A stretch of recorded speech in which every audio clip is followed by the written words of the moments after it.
तुरुल के हवाले से अपनी जिम्मेदारी समझकर सुल्तान अलाउद्दीन को मकतूब अरसाल कर चुका हूं, जिसमें लिखा है कि मेरे भाई और तुरुल का इस बगावत से कोई ताल्लुक नहीं था। बचपन बर्बाद कर दिया, बेकसूर था मेरा भाई, सब कुछ कुर्बान कर दिया। फर्जंद, हम तुम्हारे साथ शामिल होने आए हैं, तुम्हारे नेक मकसद के हुसूल के लिए। ये तमाम अफराद इस सरजमीन पे अपनी महारत की रोशनी फैलाएंगे इंशाअल्लाह। अर्तुगरुल सरदार, काई कबीले की सरदारी मुबारक हो।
अर्तुगरुल भाई भागते हुए दोरुग के पास पहुंच जाता है।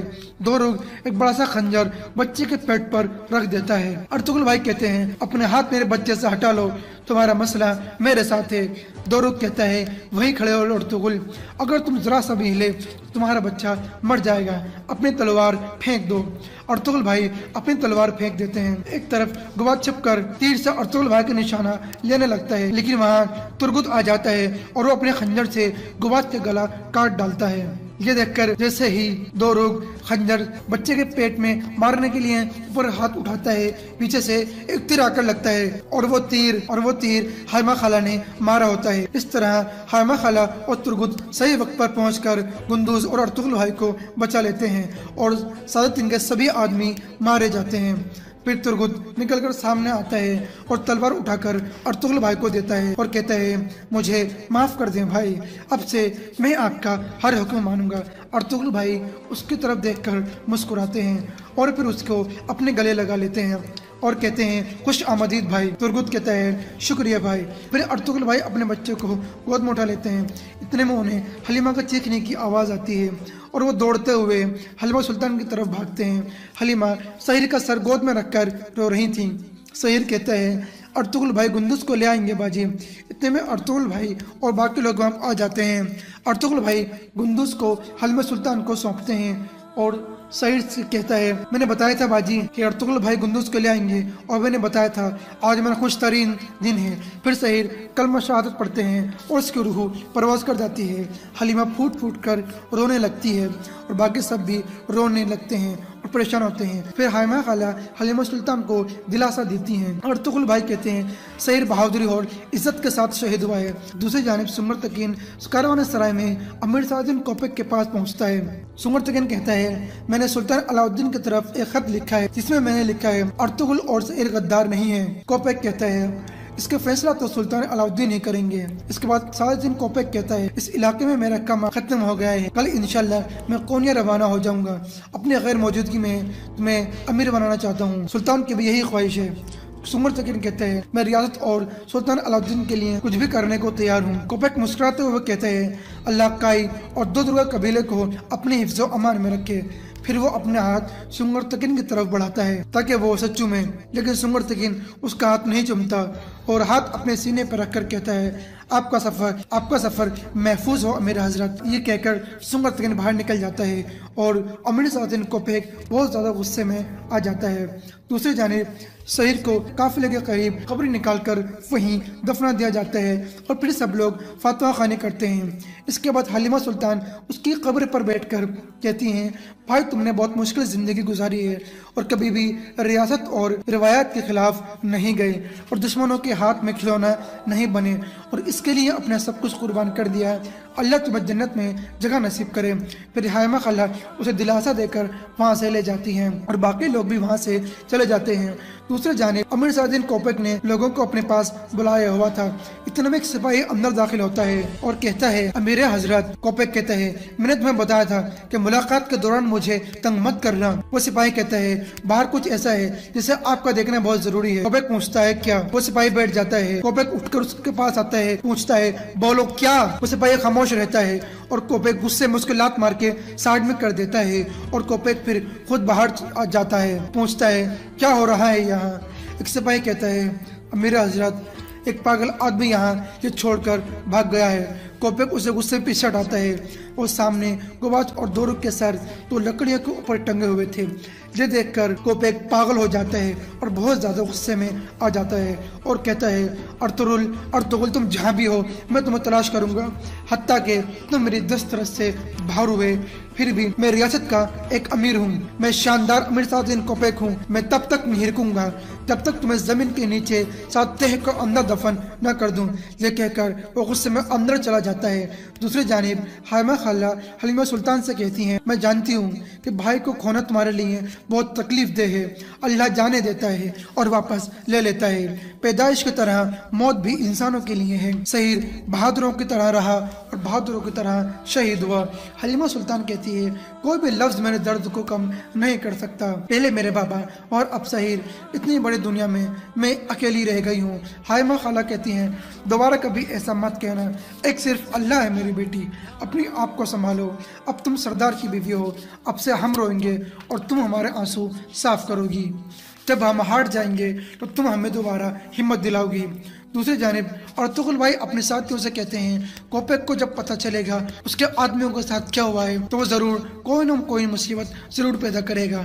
हमें चौकन्ना और बहुत मोहतात रहना होगा। कायकली कहता है, आपने मुझे जो जिम्मेदारी दी थी वो मैंने पूरी कर दी है भाई। अर्तुगरुल भाई कहते हैं, बहुत अच्छी गायकली। इतने में एक तरफ से इब्न अरबी काफिले के साथ वहाँ आ जाते हैं। अर्तुगरुल भाई उन्हें देखकर मुस्कुराते हैं और खुश होते हुए आगे बढ़ते हैं। इब्न अरबी उन्हें सलाम करते हैं और सलाम के बाद कहते हैं, हम भी आपके सफ़र के साथी बनकर यहाँ आए हैं बेटा। इंशाअल्लाह आप हुनरमंद लोगों के साथ मिलकर इन ज़मीनों को खुशहाल कर दोगे। फिर इब्न अरबी कुछ इस्लामी वाक़ये और किस्से सुनाते हैं और आखिर में कहते हैं, अल्लाह इस काफिले को फतवाहत अता फरमाए और वो रियासत अता करे जिसका इन्होंने ख्वाब देखा है। बाकी सभी लोग आमीन कहते हैं। फिर अर्तुगरुल भाई मुखातिब होते हुए कहते हैं, अब वक्त आ गया है कि हम जालिमों के खिलाफ खड़े हो जाएं। एक नई दुनिया जन्म ले रही है और अल्लाह की मदद से वो जल्द वजूद में आ जाएगी। सब लोग बुलंद आवाज में कहते हैं, इंशाअल्लाह। इसके बाद रात का वक्त हो जाता है। सब लोग इकट्ठे एक जगह बैठे होते हैं। हाय मखाला सभी से मुखातिब होते हुए कहती हैं, काय कबीले के मोअज़्ज़िज़ और बहादुर लोगों, अब एक नई जिंदगी शुरू हो रही है। नई जमीनें हमारा इंतजार कर रही हैं। बहुत सी जमीनें और बहुत से दिल फतेह होने के इंतजार में हैं और ये जिम्मेदारी अर्तुगरुल लेगा। अब से सुलेमान शाह का कबीला और खेमा अर्तुगरुल का है। ये आगे चलेगा और हम इसके पीछे हैं। इसका इनाम यह होगा कि ये सख्त मेहनत करेगा और हमें खुश करेगा। फिर सब लोग खड़े हो जाते हैं। हायमा खाला कहती हैं, अर्तुगरुल काई कबीले का नया सदर बनने मुबारक हो। फिर वो अर्तुगरुल भाई को तलवार, कबीले का झंडा और कुरान पाक देते हैं, जिन्हें अर्तुगरुल भाई चूमते हैं। आखिर में हायमा खाला कहती हैं, अल्लाह तुम्हें दोनों जहानों में कामयाबी अता करे बेटा। अर्तुगरुल भाई कहते हैं, आमीन। फिर इब्न अरबी दुआ मांगते हैं, या रब, अर्तुगरुल भाई को अपना झंडा लहराने की ताकत अता फरमा, इनको जालिमों के जाल से महफूज फरमा और इन थोड़े से लोगों को कामयाबी अता फरमा जिन्होंने अपने जहन आपके रास्ते पर लगा दिए हैं। या रब, हमारे दिलों में अपने प्यार कम ना करना और हमारे दिलों को खोल दे ताकि हम दूसरे दिलों को फतेह कर सकें। सब लोग कहते हैं आमीन। तो इस तरह दुआ मुकम्मल होती है। फिर इब्न अरबी अर्तुगरुल भाई को सदर बनने की मुबारकबाद देते हैं और अर्तुगरुल भाई के गले लग जाते हैं। फिर अर्तुगरुल भाई सबसे मुखातिब होकर कहते हैं, काई कबीले के मुअज्जिज़ लोगों, जिन्होंने मुझे अकेला नहीं छोड़ा, इस पाक रास्ते पर हम दुनिया को दिखाएंगे कि चंद लोग क्या कर सकते हैं, और जो कहते हैं हम ऐसा नहीं कर सकते और तबाह हो जाएंगे, इसका जवाब हम उन्हें अपनी रियासत कायम करके देंगे। हम इंसाफ और रहम दिली के मुहाफिज होंगे। मैं अपनी तलवार की कसम खा के कहता हूँ कि मैं अपने कंधे को हमेशा हरकत में रखूँगा और अपने कबीले को हमेशा फतहयाब करूँगा। अल्लाह हमारी मदद फरमाए। इसके बाद सभी लोग अल्लाह अकबर के नारे लगाने लगते हैं। फिर अर्तुगरुल भाई कहते हैं, अब से अर्तुग भाई मेरी गैर मौजूदगी में कबीले के सरदार होंगे, इनका हुक्म मेरा हुक्म होगा और इनके अल्फाज मेरे अल्फाज होंगे। फिर अर्तुगरुल भाई सिपाहियों से मुखातिब होते हुए कहते हैं, सिपाहियों, अब से तुर्गुत अल्प आपका कमांडर है। फिर तुर्गुत आगे आकर और अर्तुगरुल भाई से गले मिलता है और फिर अगली सुबह होती है और अर्तुगरुल भाई का पूरा काफिला अपनी मंजिल की तरफ रवा दवा होता है। अर्तुगरुल भाई काफिले की निगरानी करते हुए आगे बढ़ रहे होते हैं। फिर अर्तुगरुल भाई काफिले के पीछे की तरफ आते हुए अपना घोड़ा हवा में उछालते हैं। और नाजरीन, यहाँ ये लास्ट एपिसोड अपनी इख्तिताम को पहुँचता है। वीडियो पसंद आने की सूरत में वीडियो को लाइक और शेयर ज़रूर करें। मज़ीद वीडियो के लिए लाजमी चैनल को सब्सक्राइब करें। अस्सलामु अलैकुम, अल्लाह हाफिज़। अब नाज़रीन, हम शुरू करते हैं उस्मानिया सल्तनत की दूसरी बहस के बारे में, जिसमें हम बात करेंगे शेख आक शमसुद्दीन रहमतुल्लाह अलैह की। हज़रत आक शमसुद्दीन रहमतुल्लाह अलैह का इसमें ग्रामी मोहम्मद बिन हमज़ा व दमश्की रोमी है। अपने वालिद ग्रामी के साथ रोम तशरीफ़ ले गए और मुख्तलिफ उलूम और फ़नून में कमाल पैदा किया। उस्मानी दौर हुकूमत में इस्लामी तहज़ीब के सतूनों में से एक अहम सतून की हैसियत से नुमाया हुए। हज़रत आक शमसुद्दीन सुल्तान मोहम्मद फ़तेह के उस्ताद और मुर्शिद थे।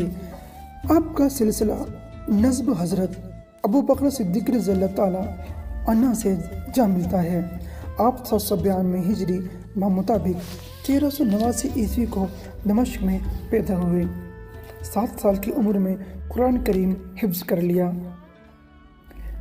अमासाया और फिर हलब में अरबी और इस्लामी तालीम हासिल की। इसके बाद इनकरा तशरीफ़ ले गए और वहाँ के अहले इल्म से इक़्तिसाब फैज़ किया।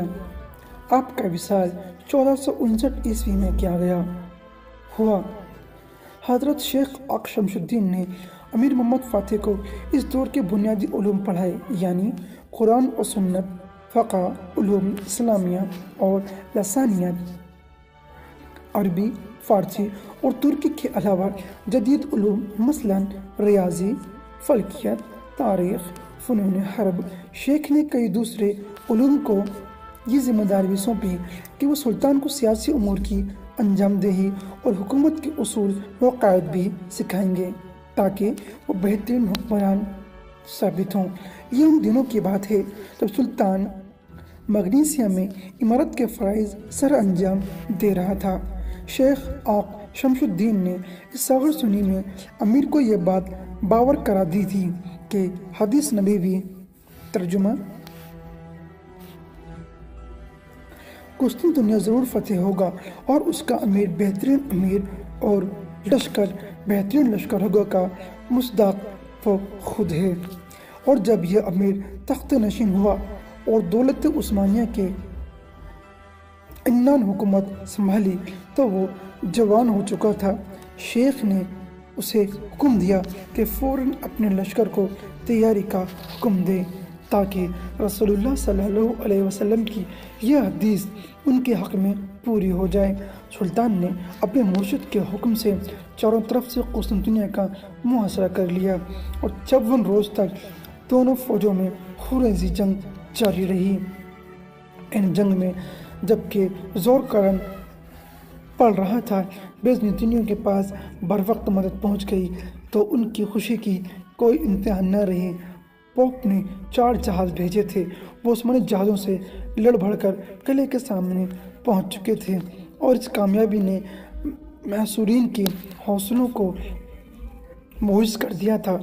ऐसे में उस्मानी अमरा और वज़रा जमा हुए और सुल्तान मोहम्मद फ़तेह की खिदमत में पेश होकर अर्ज़ की, आपने एक शेख के कहने पर इतने बड़े लश्कर को इस शहर के मुहासरे पर लगा दिया है। उनका मकसद शेख शमसुद्दीन थे। बहुत सा लश्कर हलाक हो चुका है और बहुत ज़्यादा साज और सामान बर्बाद हो चुका है। फिर किले में मौजूद काफिरों को अंग्रेज़ों की तरफ से मदद पहुंचने वाली है और फतेह की कोई सूरत नज़र नहीं आ रही है। सुल्तान ने अपने वज़ीर वली उद्दीन अहमद पाशा को शेख आक शमसुद्दीन के खेमे में भेजा ताकि वो पूछें कि इसका हल क्या है। शेख ने जवाब दिया, अल्लाह करीम ज़रूर फजल फरमाएगा और शहर फतेह होगा।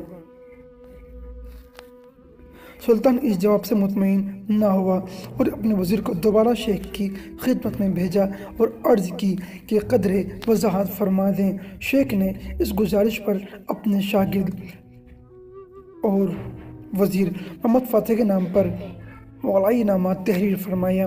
अगर उर्स में लिखा था, अगर इन जहाज़ों के वाक़ई ने तुम्हारी दिल शिकनी की है और लोगों ने तुम्हें मलामत किया है और कुफ़ार को खुशी और शादफानी हासिल हुई है, तो याद रख, ये एक साबित शुदा उसूल है कि बंदा तदबीर करता है और अल्लाह करीम फ़ैसला फरमाता है और हुक्म अल्लाह का पूरा होकर रहता है।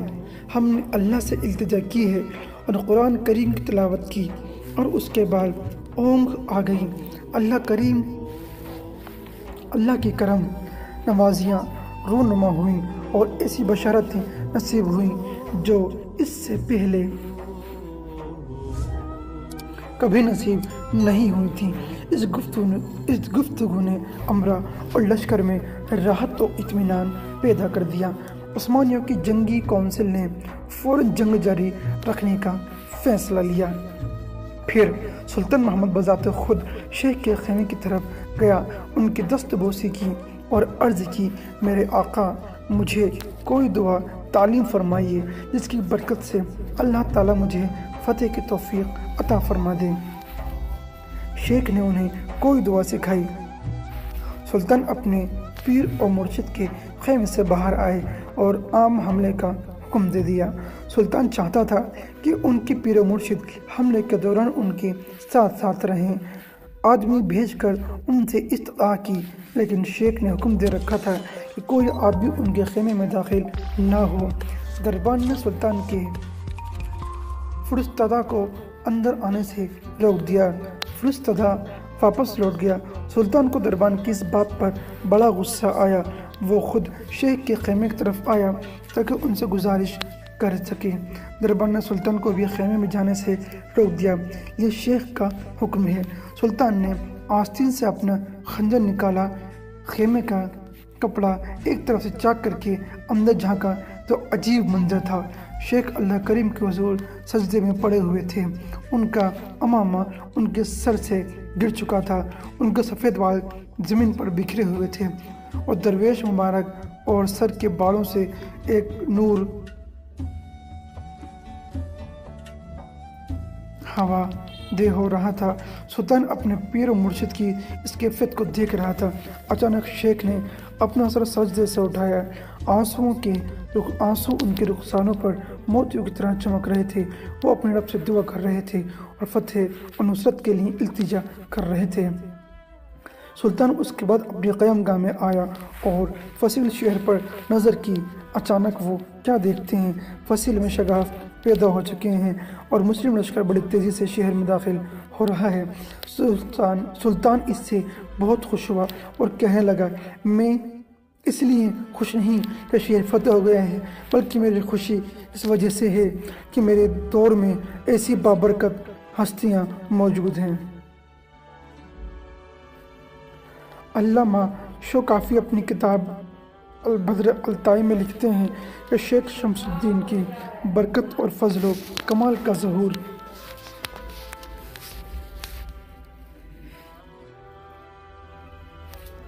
लिखते हैं कि शेख शमसुद्दीन की बरकत और फजलो कमाल का ज़हूर हुआ।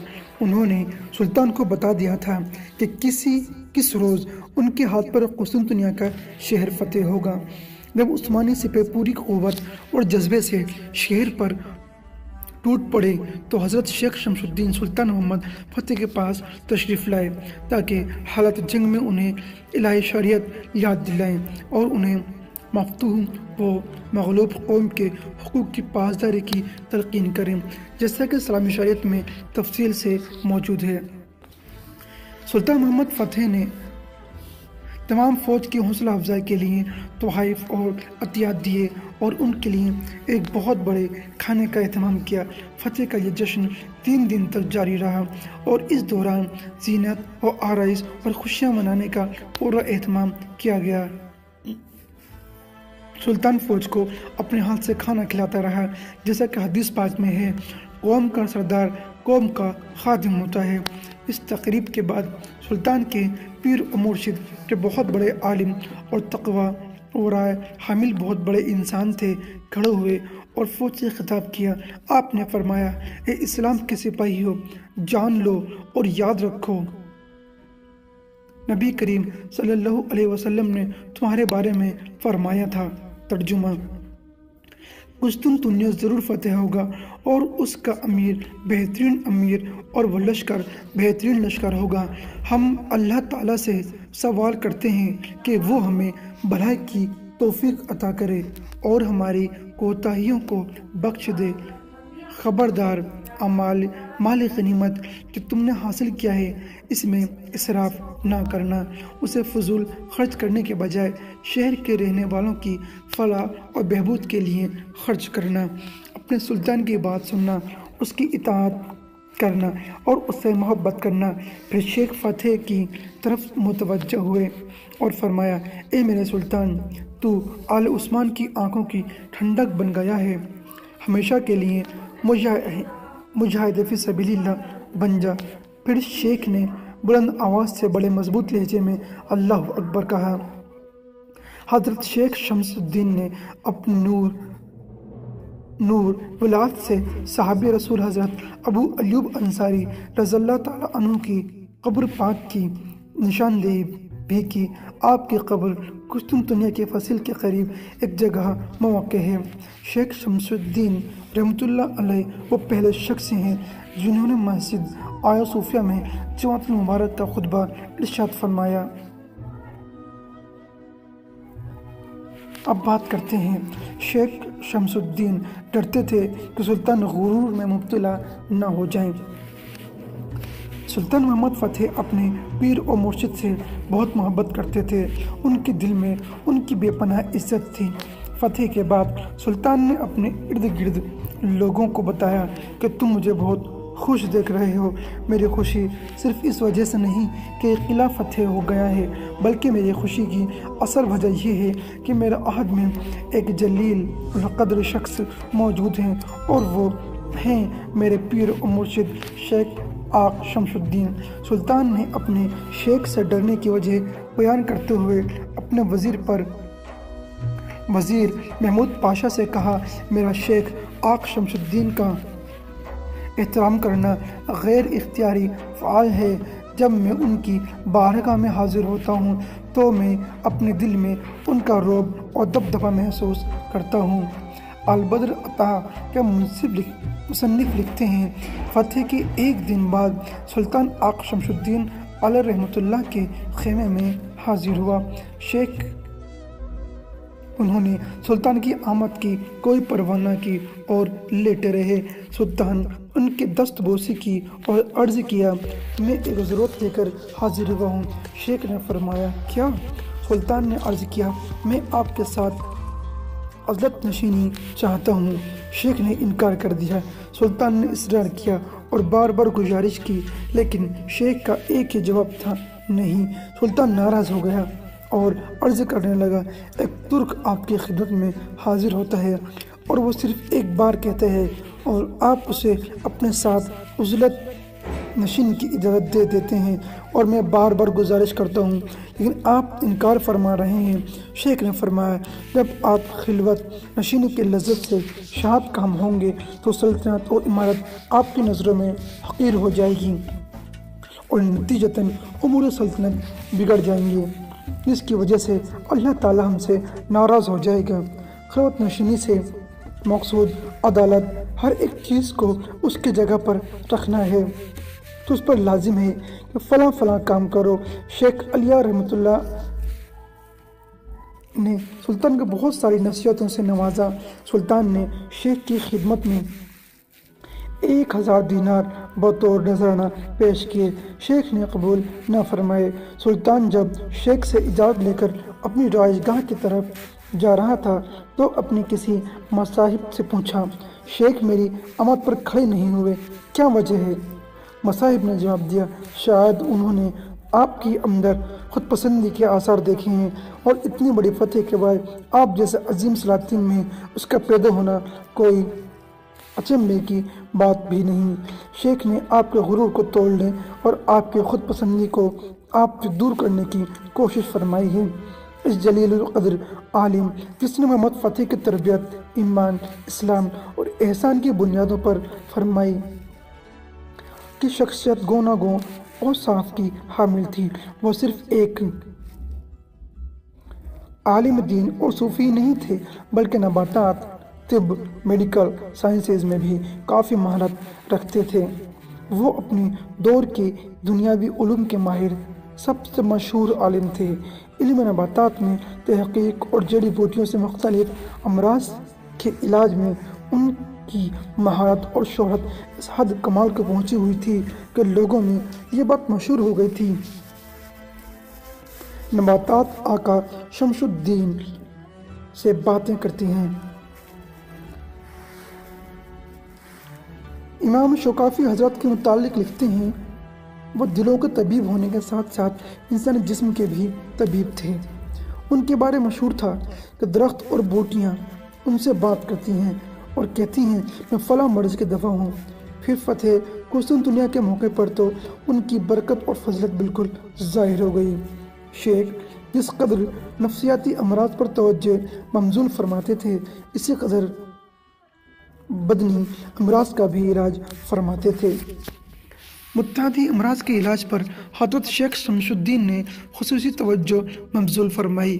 متعدی امراض اس دور میں ہزاروں افراد کی موت کا سبب بن رہے تھے۔ شیخ نے متعدد امراض کے بارے ترکی زبان میں ایک کتاب بھی تحریر فرمائی جس کا نام معادۃ الحیات ہے۔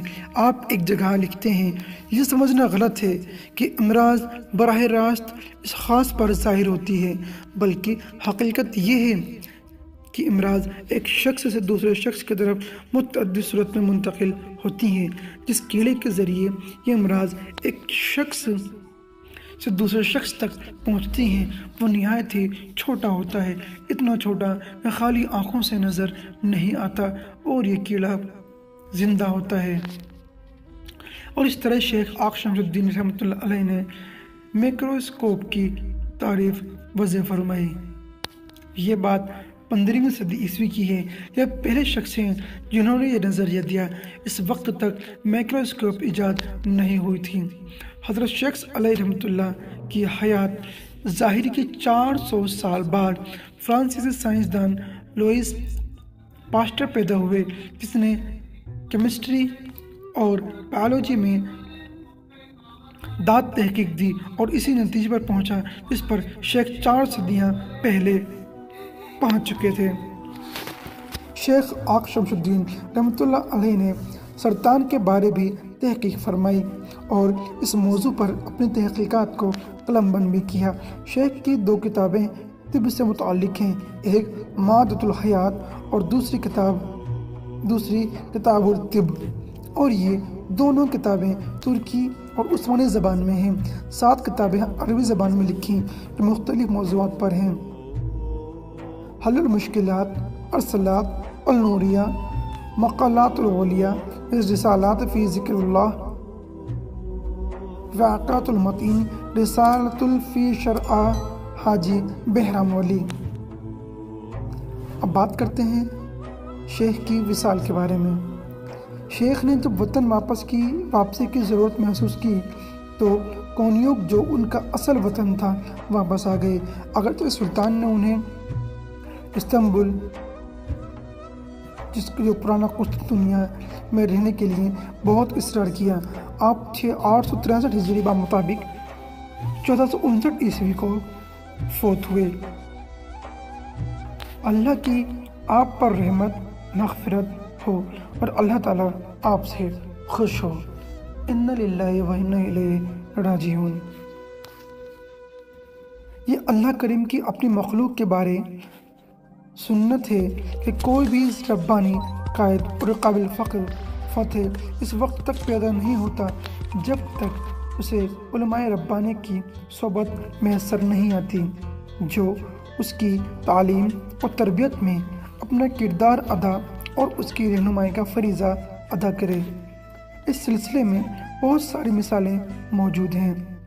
दौलत मराबतीन में हमने याहिया बिन इब्राहिम की तरबियत में अब्दुल्ला बिन यासीन और दौलत अयूबिया में सलाहुद्दीन अयूबी की तालीम और तरबियत में काजी फाजिल के किरदार को तफसील से बयान किया है।